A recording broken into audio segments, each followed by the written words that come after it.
Hi guys, welcome back to my channel. It's your girl Kay.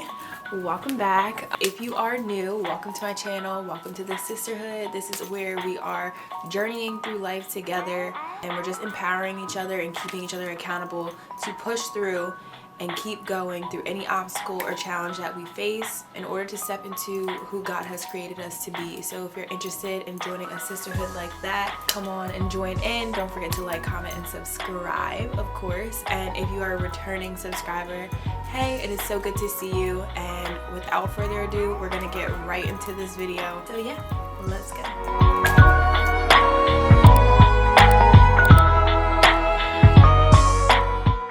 Okay, so bear with me.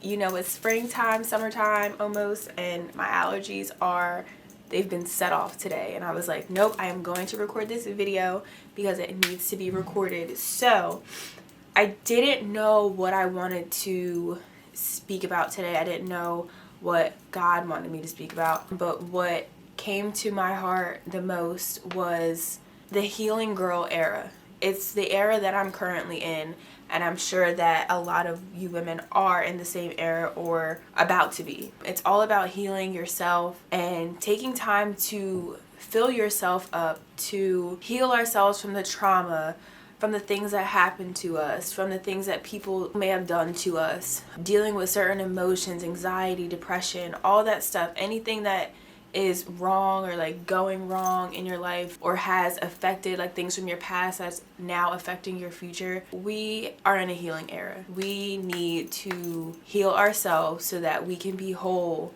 and step into what God has called us to. If we are not healed, how are we going to show up? How are we going to show up to do whatever our purpose is? How are we going to show up fully at work and give it the commitment and time that it deserves? How are we going to show up for our families? How are we going to give ourselves if we're so empty or drained or stressed or upset or broken or hurt? How are we going to do that if we are not healed? It is so easy to help other people and give them advice, but when it comes to ourselves, it's just like, why can't we do that? Why can't we do that?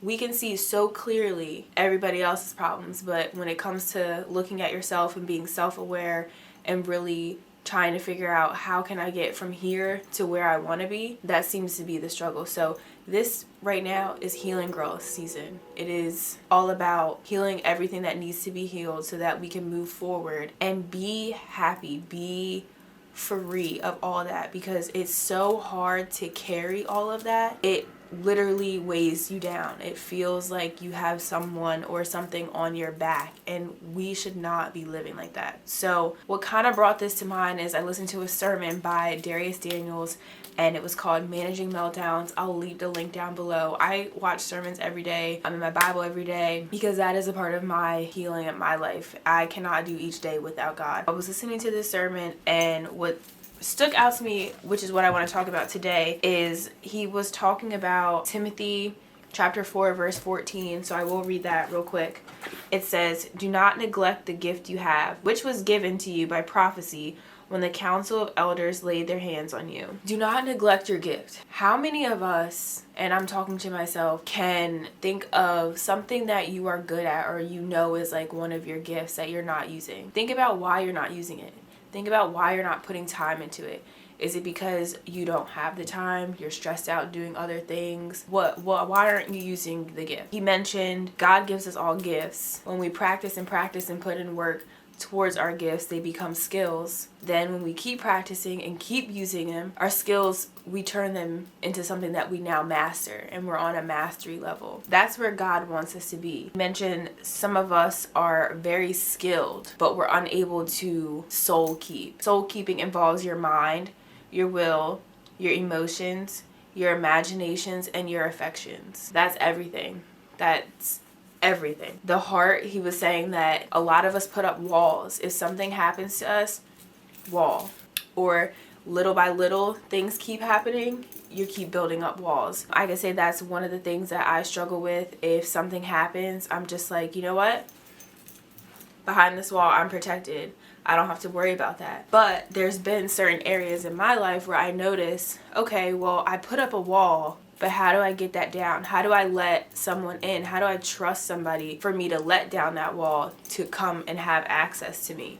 And he mentioned that instead of a wall, we need to learn to have fences around our hearts. So when you think of a fence, he was saying that there's a gate. You can open that gate and let whatever in, but you can also close it and protect yourself and not let anything in. You can also, if something is not good anymore or affecting you in certain ways, affecting your soul, to say the least, you can let that thing out. But instead of building the wall where nothing can get out or get through, and then you're at a period where you're just stuck, we need to learn how to have fences around our hearts. And a lot of people I hear talk about friendships a lot, and that's something that I'm currently working through, and I feel like I have been working through for a long time. But as an adult, I just feel like friendships are a little bit harder these days. So if something, like, I'm gonna use myself for example. I have had past friendships that have not worked out, that have hurt me, that have definitely made me put a guard up when it comes to meeting new people. There's a wall up now when people, like, it's to the point where sometimes I don't even want to meet new people, or I don't want to let new people in. Like, I keep it really cute, like, hi, how you doing? Like, and that's it. There's no vulnerability, there's no opening up. It's very hi, that's it. I don't want to pursue anything because of things that have happened to me in the past in other friendships. That's not good, okay? In relationships, you can do the same thing. If someone's hurt you in the past, how are you going to find the right one if you never let anybody in? So what I'm working through is listening to what he says. I have to break down that wall. I have to first discover, why did I put that wall up? What caused me? What kind of feelings did I have? What happened in those friendships that caused me to build the wall? And how can I move forward? So then I can put a fence up and, have criteria. So this is the kind of friend I want. This is the kind of friend, you can have standards, is what he said. A lot of things that he said, we don't have criteria for who we allow to enter the gate of our hearts. And I said, that's real. That's real. I don't think that we take it as serious as it should. Everyone should not have access to us, because people can be pouring things in you. You shouldn't be with company. Like they always say, like, are the people that you with, do they bear good fruit? Are you hanging out with bad fruit? If you're hanging out with bad fruit, your fruit's going to go bad. So it's like you have to be aware of the company that you keep and those that you allow into your sacred space. And I think that is something that I could definitely relate to, and I'm sure someone else could. But the one thing that he said when he's talking about setting standards is, if you can't reciprocate, then you have to vacate. And I just, like, you should not be putting in so much effort. You should not be struggling and stressed and all that for nothing in return. If the person cannot reciprocate, and that being you too, like, this is not just to say, like, oh, what other people are doing. Analyze how you are in your relationships. Do you make the effort as much as the other person is? Are you taking that time to think, like, oh, maybe I could do this better, maybe I can do that better, and it would better the relationship? So don't just look at it from the other person. Take a look at yourself. It's so easy to point, but what are you doing? But we just have to learn how to protect our peace, and that is a part of healing. Another part of healing that I want to talk about is, so your soul keeping. In order to soul keep, as he said, you also have to be mindful of what you're feeding your soul. What are you ingesting on a daily basis? What are you seeing? What are you listening to? All that kind of stuff can affect your mind, your heart. It does. Like scrolling on Instagram and all that, everything that you're seeing, all that affects your heart, all that affects your mind. It alters your way of thinking. It alters your perspective. Little do we know. So just being mindful of what you're ingesting and seeing on a daily basis. The whole point of this video is just to kind of make an emphasis on the importance of healing. If we don't heal, how are we going to fully step into the women that God has created us to be? 4 ways to heal or to begin your healing girl era. Number 1 is read your word. Develop a relationship with God. I cannot go one day without it. I cannot. There is a drastic difference when I don't do any time with the Lord. There is a drastic difference. Read your word. Start anywhere you want. If you need to go on Pinterest for ideas, if you need to follow people on Instagram who just post things that help you learn about the Bible and different scriptures and stories, do whatever you have to do, but get into the word. Start forming a relationship with God, because he wants that with you. He wants to have a relationship with all of his children. He knows you better than anyone knows you anyway. So why not have a relationship with him? Number 2, be careful what you're ingesting, what you're surrounding yourself with, and who you're surrounding yourself with. Some places are not for you. Some people are not for you. In your relationship, in your walk, in your spiritual journey, sometimes it can be lonely, because as God's children, we are set apart. We're not of the world. We're not going to be like everyone else. And that is okay, because that's the point. We're supposed to be set apart. Just be mindful of who you are allowing in your spaces, who you are hanging around with. Just be mindful of the company that you keep. Number 3, do not become bitter because of things that have happened to you. There's so many things that you can become bitter or mad or hold that anger for. It's easier said than done, but don't allow it. Everything that God is doing, we do not understand. We don't know why. But at the end of it, there's always a reason. Whether we like the experience or not, I'm sure there's some experience that you can think of right now that was bad. Think about it deep. Was there anything that you learned? Was there anything that changed about you? Did you grow patience? What did you learn? My experience back in nursing school when I failed, I learned a whole lot about myself when I had to retake a class and it was a setback. I had so much that I learned. During this situation, oh no, I did not want to be in that situation. I was very angry. It was the end of the world for me. And you couldn't have told me during that there was something that was going to be good out of that. There was nothing good while I was going through it.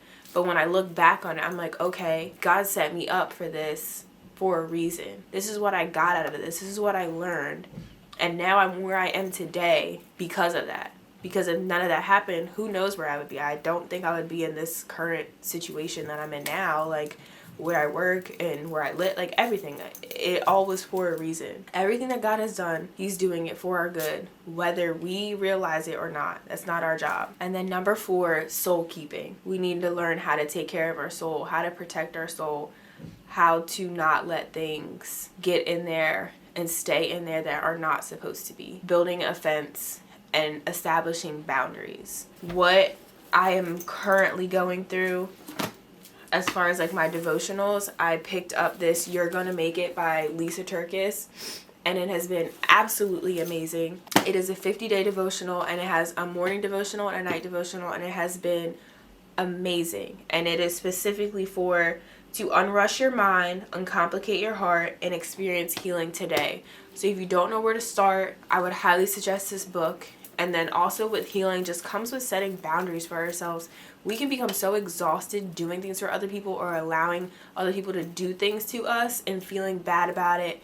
But we really have to learn how to establish healthy boundaries. And she has a book, which I also have that I just started. It's called Good Boundaries and Goodbyes. Loving others without losing the best of who you are. And that just says it all. Those are the 4 things that I want you to take away from this video.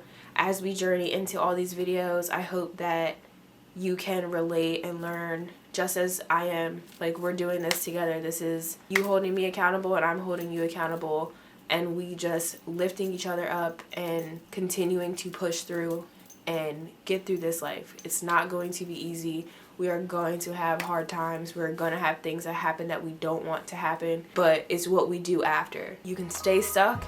You can stay living in it. You can stay reliving it every single day. But I promise you, if you learn how to let go and move forward, the future is more than you can imagine. And that's what God wants for us. Thank you for watching. Don't forget to like, comment, and subscribe. If there's any kind of topics that you want to hear about, please comment them down below. What is your favorite thing that you took away from this video, and what's one thing that you learned or something that you are currently learning about or going through, and we can have a chat. Leave those comments down below, and I will see you guys in my next video. Bye guys.